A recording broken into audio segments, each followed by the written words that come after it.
Bonjour à tous, bienvenue aujourd'hui pour cette nouvelle vidéo, ce nouvel atelier MIS depuis chez vous. Je suis Julien et aujourd'hui accompagné de Lydia, on va parler avec vous d'insectes. Alors la première question que je vais vous poser c'est est-ce que vous savez réellement ce qu'est un insecte? Donc si par exemple je vous présente ces différents animaux, est-ce que vous êtes capable de me dire lesquels parmi eux sont des insectes? Alors par exemple vous avez ici le chat, est-ce que le chat pour vous c'est un insecte? Alors non, effectivement ça ne l'est pas, je pense que tout le monde s'en doutait. Et pour le singe, non plus.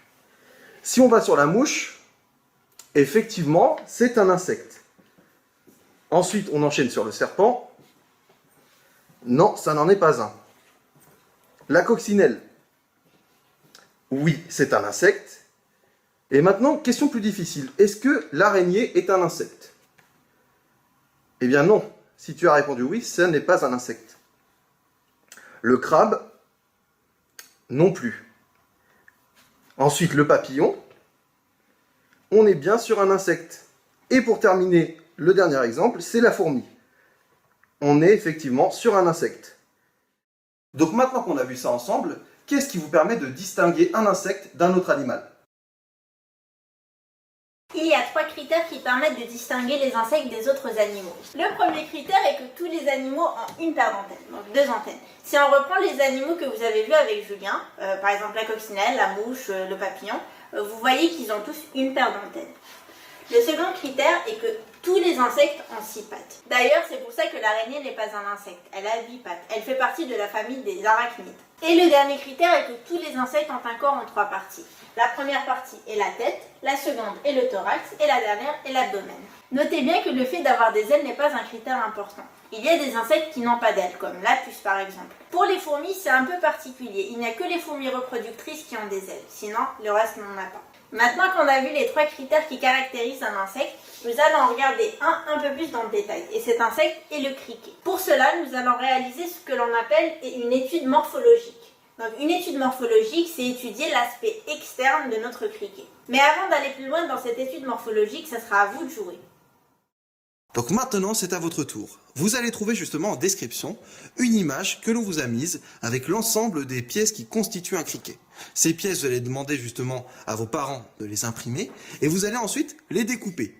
Les découper pourquoi? Eh bien pour refaire un collage et nous assembler ce criquet. Maintenant que vous avez découpé l'ensemble des parties du corps du criquet, eh bien vous allez pouvoir mettre la vidéo en pause et vous allez devoir le reconstituer par vous-même. Alors vous avez des pattes, des ailes, puis le corps en 3 parties, donc on vous laisse vous débrouiller. Vous pouvez mettre la vidéo, comme je le disais, en pause, et d'ici 5 secondes, on vous donne la réponse.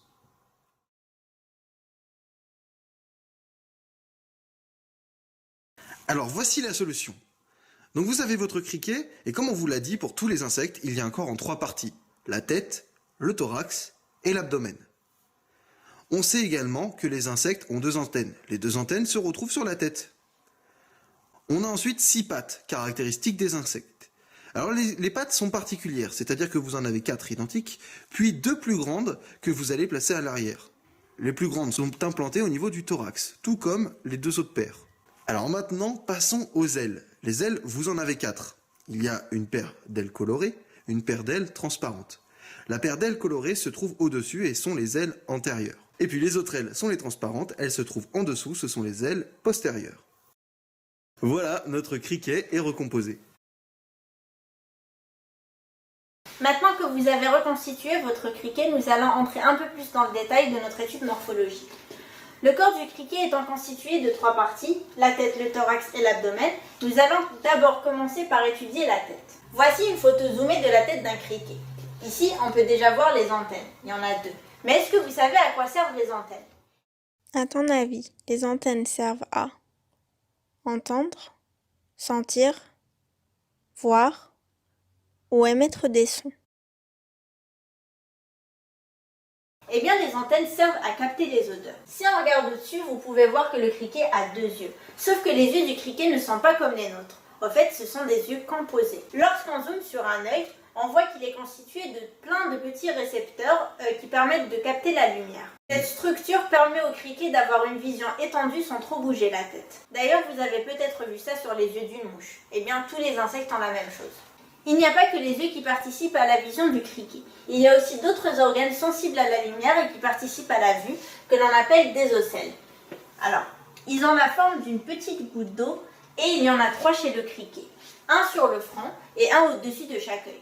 Et enfin, on finit avec une dernière partie importante sur la tête, qui est les pièces buccales, et qui correspondent chez nous à notre bouche. Et comme vous vous en doutez, les pièces buccales permettent au criquet de se nourrir. On en profite pour vous montrer une vidéo d'un criquet qui se nourrit d'un brin d'herbe. Comme vous pouvez le voir, il utilise ses 2 pattes avant pour tenir le brin d'herbe. Ce qui ressemble à 2 petites antennes sont en réalité des palpes qui lui permettent de goûter sa nourriture. Quant au reste des pièces buccales, elles lui servent à broyer et à déchiqueter sa nourriture.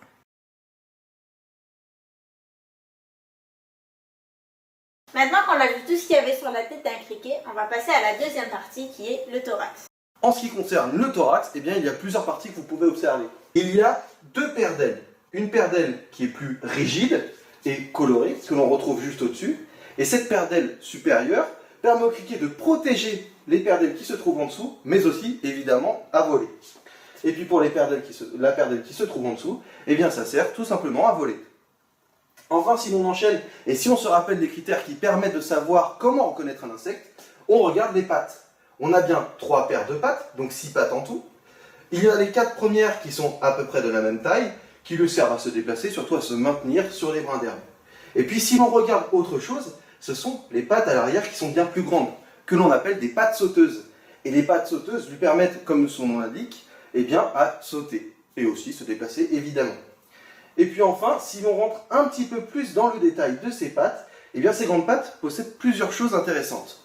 La première chose, ce sont des pelotes, des sortes de petites boules qui se trouvent juste en dessous. À ton avis, à quoi servent les pelotes?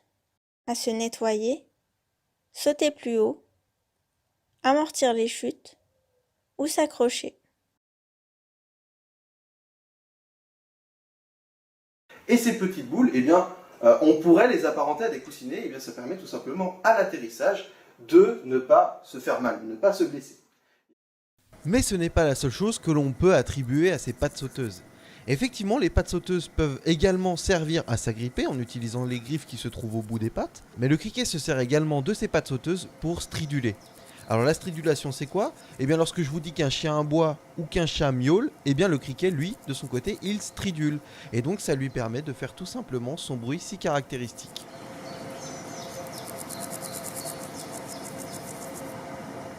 Maintenant que l'on a vu ensemble la deuxième partie, à savoir le thorax, on va s'intéresser à la troisième, l'abdomen.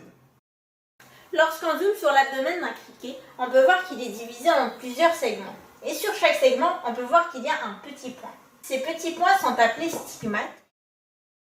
À ton avis, à quoi servent les petits points sur l'abdomen du criquet?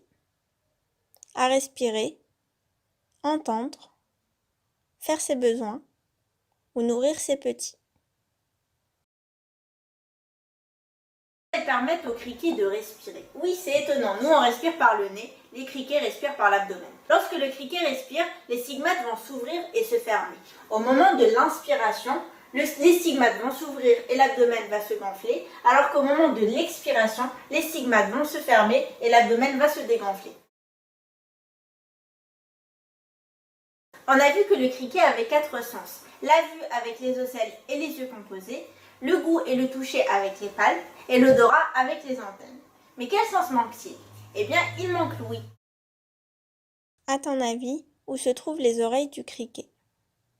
Sur sa tête, sur ses pattes, sur ses ailes ou sur son abdomen?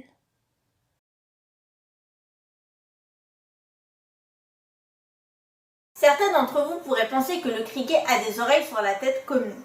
Eh bien non. En réalité, les oreilles du criquet, ou ce que l'on appelle organe tympanique, se trouvent sur l'abdomen. C'est ce petit trou-là qui se trouve entre la patte arrière et l'aile. Voilà ce qui conclut notre étude morphologique du criquet. Alors justement, comme vous l'avez vu, eh bien, le criquet possède tous les critères d'un insecte, c'est-à-dire un corps en 3 parties, avec la tête, le thorax ou l'abdomen. Il a également 2 antennes, mais aussi 3 paires de pattes, donc 6 pattes.